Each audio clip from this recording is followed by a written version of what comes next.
The ironic show clips में आपका स्वागत है। कम टाइम में ज़्यादा सीखना है तो तुरंत सब्सक्राइब कर लें। सर, एक होता है कि आपने काफ़ी टाइम तक सर्व कर लिया, फिर लोग आपके या फिर जो पॉलिटिशियंस आपके अराउंड काम कर रहे हैं, आप जिनके ऑफिस में पोस्टेड है जहाँ पे हैं, आप वो आपके वर्क के तरीकों को जान जाते हैं कि he is a no nonsense man, ये कुछ गलत करेगा नहीं, सही है तो करेगा। जब आप नए-नए आईएएस ऑफिसर बनते हैं या फिर आईपीएस बनते हैं, किसी भी सिविल सर्विस में आप जॉइन करते हैं, आपके ऊपर फिर किस तरह के पॉलिटिकल प्रेशर्स बनाए जाते हैं कि आपको ये काम करना है? एंड कोई नया अगर ऑफिसर बन रहा है तो हाउ कैन ही रिफ्रेन कि वो गलत काम से दूर रहे और सही काम करे? वो कैसे उस चीज़ को जज कैसे कर पाए? क्योंकि इतना देखिए पॉलिटिकल प्रेशर है।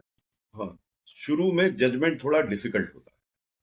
वही हमने अपनी पुस्तक ethical dilemmas of civil servant में लिखा है राइट। कि एक डिलेमा रहता है दिमाग में, मैं ये करूं या ये करूं, मेरे मेरे पर धीरे धीरे वो समझ में आने लगता है। जैसे जैसे आपको एक्सपीरियंस होता है आपको समझ में आने लगता है। जैसे मैंने आपको पिछला उदाहरण दिया उस हाँ, विधायक के बारे में, ऐसी एक और मैंने एक वाक्य अपनी पुस्तक में बताया है, एनकाउंटर्स विद पॉलिटिशियंस में, कि मैं सब डिवीजन मैजिस्ट्रेट था, छुट्टी वाला दिन था।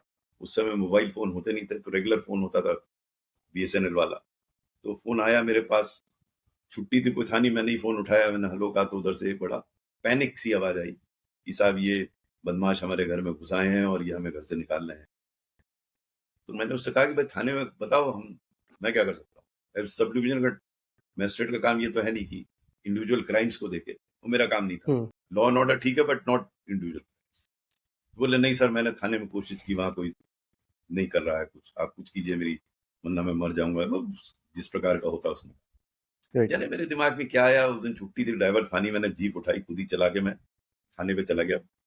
हरदोई छोटी जगह है, तो मैं चला गया थाने पे, थानेदार वहां था। मैंने उससे कहा, भाई वो वहां पे परेशान कर रहा है, कुछ भेज को ठीक करो। अरे सर उसको रहने दीजिए, वो एमपी का लड़का है, ये दूसरा है, उसी पार्टी के, लेकिन मेंबर ऑफ पार्लियामेंट का लड़का था, वो सब गड़बड़ कर रहा था। मैंने कहा एमपी का लड़का है तो इसका मतलब थोड़ी ना कहीं जाके लूट उठ कर ले। अरे सर छोड़िए, सब कहाँ छोटी छोटी चीजें। तो मैंने कहा, मुझे लगा कि वो कुछ करे करेगा नहीं, तो मैंने कहा अच्छा ऐसा करो, तुम 4 सिपाही को मेरे साथ बैठा दो। मैंने 4 सिपाही जीप पे बैठा लो, मैं स्पॉट पे पहुंच गया। पहुंच के उसको मैंने ओके। अरेस्ट कर लिया, एमपी के लड़के को उसको लाके थाने में हाजिर कर दिया।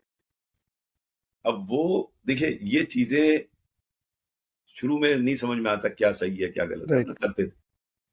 तो धीरे धीरे आदमी को समझ में आ जाता है कि क्या सही है क्या गलत है, फिर वो निर्णय भी ले लेता है।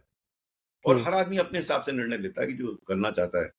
तो जो मैंने आपको बताया, जब मैं डिस्ट्रिक्ट मजिस्ट्रेट खीरी बना तो मुझे बड़ा लाभ था, लोगों को जानकारी मिल गई थी।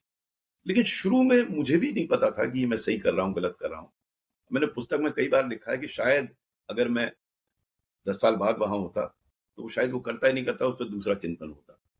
और शायद जो डिलेमा मुझे शुरू में थे, तो बाद में डिलेमा बिल्कुल नहीं थे, मैं बड़ा आराम से निर्णय लेता हूँ। जो नए अधिकारी हैं, मैं उन लोगों की चर्चा करता हूँ, मैं उनको बड़ा सिंपल सा सुझाव देता हूँ। और सुझाव इस प्रकार से, जो मैंने सीखा अपने करियर में, कि अगर कोई नियम के विरुद्ध, लॉ हुँ, के विरुद्ध कार्य कर रहा है तो बिल्कुल मत करिए आप उसका काम। अगर कोई वो सिफारिश कर रहा है या कोई रिक्वेस्ट कर रहा है, बिल्कुल मत कीजिए, किसी दबाव में मत कीजिए। दबाव आएगा आपके पास, शुरू शुरू में दबाव आता है, जब तक आपकी रेपुटेशन नहीं बन जाती तब तक दबाव आता है। मेरे ऊपर भी दबाव आया। अगर वो सही काम कह रहा है जो नियम के विरुद्ध है, उसको तुरंत कर दीजिए। समस्या क्या आती है, जो मेरे साथ भी थी शुरू शुरू में, मैं समझता था सब नेता बदमाश हैं, तो जो भी आते थे, कहा मैं प्रेजुडिस से उनसे बात करता था, जो कि उचित नहीं। तो बाद में मुझे समझ में आया। अगर आपको ये क्लिप अच्छा लगा तो इस चैनल के बाकी क्लिप्स को भी ज़रूर देखें और सीखते रहें।